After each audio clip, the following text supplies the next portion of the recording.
ಉತ್ತರ ಕರ್ನಾಟಕ ಭಾಗದಲ್ಲಿ ವರುಣಾರ್ಭಟ ಮುಂದುವರೆದಿದೆ. ಬೀದರ್ನಲ್ಲಿ ಮಳೆಯಿಂದ ಭಾರೀ ಪ್ರಮಾಣದಲ್ಲಿ ಹಾನಿಯಾಗಿದ್ದು ಬೆಳೆ ಹಾನಿ ಪ್ರದೇಶಗಳಿಗೆ ಭೇಟಿಯನ್ನ ಕೊಟ್ಟಿದ್ದಾರೆ ಬಿಜೆಪಿಯ ರಾಜ್ಯಾಧ್ಯಕ್ಷ ಬಿವೈ ವಿಜಯೇಂದ್ರ. ಟ್ರ್ಯಾಕ್ಟರ್ನಲ್ಲಿ ತೆರಳಿ ಬೆಳೆ ಹಾನಿಯನ್ನ ವೀಕ್ಷಿಸಿದ್ದಾರೆ ವಿಜಯೇಂದ್ರ.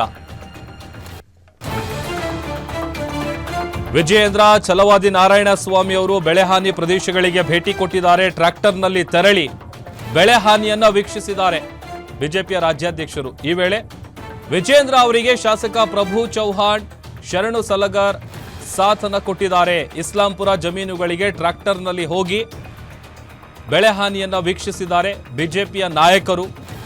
ಮಳೆ ನೀರು ನಿಂತು ಜಮೀನುಗಳೆಲ್ಲವೂ ಕೂಡ ಕೆರೆಯಂತಾಗಿದೆ.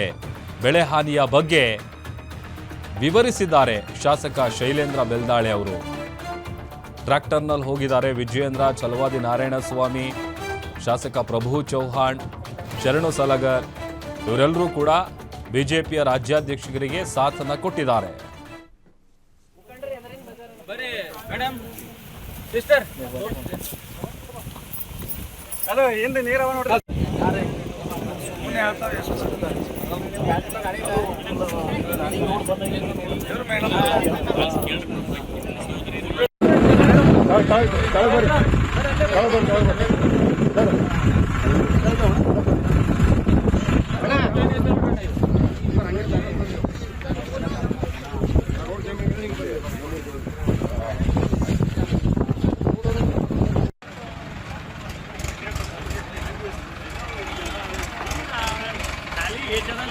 ಹಿಂದೆ ಬರ್ತಾನೆ ಇದ್ದೀರಾ?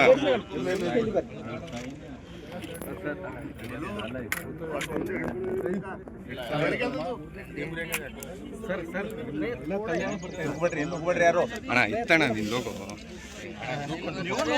ನೀವು ನುಗ್ಬೇಡ್ರಿ.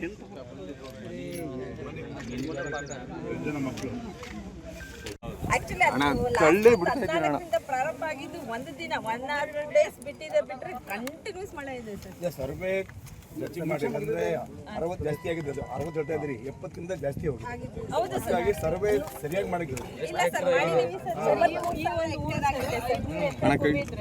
ಒಂದು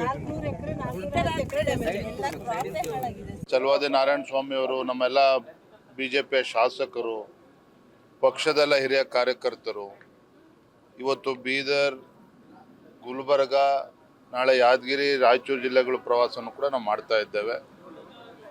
ಕಳೆದ ಕೆಲವು ತಿಂಗಳುಗಳಿಂದ ಮಳೆ ಹೆಚ್ಚಾಗಿರುವಂಥದ್ದು, ಅತಿವೃಷ್ಟಿಯ ಪರಿಣಾಮವಾಗಿ ಈ ಭಾಗದ ರೈತರು ಇವತ್ತು ಸಂಕಷ್ಟದಲ್ಲಿದ್ದಾರೆ. ಕಲ್ಯಾಣ ಕರ್ನಾಟಕ ಭಾಗದ ರೈತರು ಇವತ್ತು ಸಂಕಷ್ಟದಲ್ಲಿದ್ದಾರೆ. 70-80% ಬೆಳೆದಂಥ ಬೆಳೆ ಸಂಪೂರ್ಣವಾಗಿ ನಾಶ ಆಗಿದೆ. ಗಾಯದ ಮೇಲೆ ಬರೆ ಎಳೆದಿರೋ ಹಾಗೆ ಇವತ್ತು ಮಹಾರಾಷ್ಟ್ರದೆಲ್ಲ ಜಲಾಶಯಗಳಿಂದ ಏನು ನೀರು ಬಿಟ್ಟಿದ್ದಾರೆ, 2 ಲಕ್ಷ ಕ್ಯೂಸೆಕ್ಸ್ಗೂ ಹೆಚ್ಚು ನೀರು ಇವತ್ತು ಹೊರ ಹರಿವು ಏನಾಗಿದ್ದಾವೆ. ಇದರ ಪರಿಣಾಮ ಇವತ್ತು ನದಿ ತೀರದೆಲ್ಲ ಬಡವರು ಕೂಡ ಸಂಕಷ್ಟದಲ್ಲಿದ್ದಾರೆ. ಹಾಗಾಗಿ ನಾವು ಖುದ್ದಾಗಿ ಭೇಟಿ ನೀಡಬೇಕು, ಸಮಸ್ಯೆಗಳನ್ನು ಅರ್ಥ ಮಾಡ್ಕೋಬೇಕು, ರಾಜ್ಯ ಸರ್ಕಾರಕ್ಕೆ ಕಿವಿ ಹಿಂಡುವಂಥ ಕೆಲಸವನ್ನು ಮಾಡಬೇಕು ಅಂತೇಳಿ ನಾವೆಲ್ಲರೂ ಕೂಡ ಬಂದಿದ್ದೇವೆ. ತಾವು ನೋಡ್ತಾ ಇದ್ದೀರಿ, ಉಸ್ತುವಾರಿ ಸಚಿವರುಗಳು ನಾಮಕಾವಾಸ್ತೆ ಆಗಿದ್ದಾರೆ. ಈ ಕಡೆ ಪ್ರಾಂತ್ಯದಲ್ಲಿ ಇರ್ತಕ್ಕಂಥ ಎಲ್ಲ ಮಂತ್ರಿಗಳು ಕೂಡ, ಅದು ಬೀದರ್ ಇರ್ಬೋದು, ಗುಲ್ಬರ್ಗ ಇರ್ಬೋದು, ರಾಯಚೂರು ಇರ್ಬೋದು, ಎಲ್ಲ ಮಂತ್ರಿಗಳು ವಾಸ್ತವ್ಯ ಇರೋದು ಬೆಂಗಳೂರಿನಲ್ಲಿ. ಅವರೆಲ್ಲ ಯಾವಾಗಾದರೂ ಹಬ್ಬಕ್ಕೆ ಹರಿದಿನಗಳಿಗೆ ಟೂರ್ ಬಂದಂಗೆ ಬರ್ತಾರೆ. ಸಮಸ್ಯೆ ಬೇಕಾಗಿಲ್ಲ ಅವರಿಗೆ. ಇವತ್ತು ಸಂಕಷ್ಟದಲ್ಲಿ ರೈತರು, ಸಾಮಾನ್ಯ ಜನರಿದ್ದಾರೆ, ಬಡವರಿದ್ದಾರೆ, ಅವರೆಲ್ಲರಿಗೂ ಸಮಸ್ಯೆ ಇದೆ. ಆ ಸಮಸ್ಯೆಯನ್ನು ಪರಿಹಾರ ಮಾಡಲಿಕ್ಕೆ ಸರ್ಕಾರದಲ್ಲಿ ಯಾರೂ ಕೂಡ ತಯಾರಿಲ್ಲ. ನಾನು ನೋಡ್ತಾ ಇದ್ದೇನೆ, ಇವತ್ತಿನವರೆಗೂ ಕೂಡ ಒಬ್ಬ ಮಂತ್ರಿಗಳು ಕೂಡ ಈ ಏರಿಯಾಗಳಿಗೆ ಬರೋದಿಲ್ಲ. ಮತ್ತಿನ್ನು ಅಧಿಕಾರ ಯಾಕೆ ಬೇಕು ಇವರಿಗೆ? ಇಂಥ ಸಮಸ್ಯೆಗಳ ಕಾಲದಲ್ಲೂ ಜನರ ಸಮಸ್ಯೆಗಳಿಗೆ ನೀವು ಪರಿಹಾರ ಕೊಡಲಿಲ್ಲ ಅಂದರೆ ನೀವು ಯಾಕೆ ಬೇಕು? ಮತ್ತೆ ಆ ಕಾರಣದಿಂದ ಮಾನ್ಯ ಅಧ್ಯಕ್ಷರಾಗಿರ್ತಕ್ಕಂಥ ವಿಜಯೇಂದ್ರ ಅವರು ಇವತ್ತು ನಾವು ಎಲ್ಲರೂ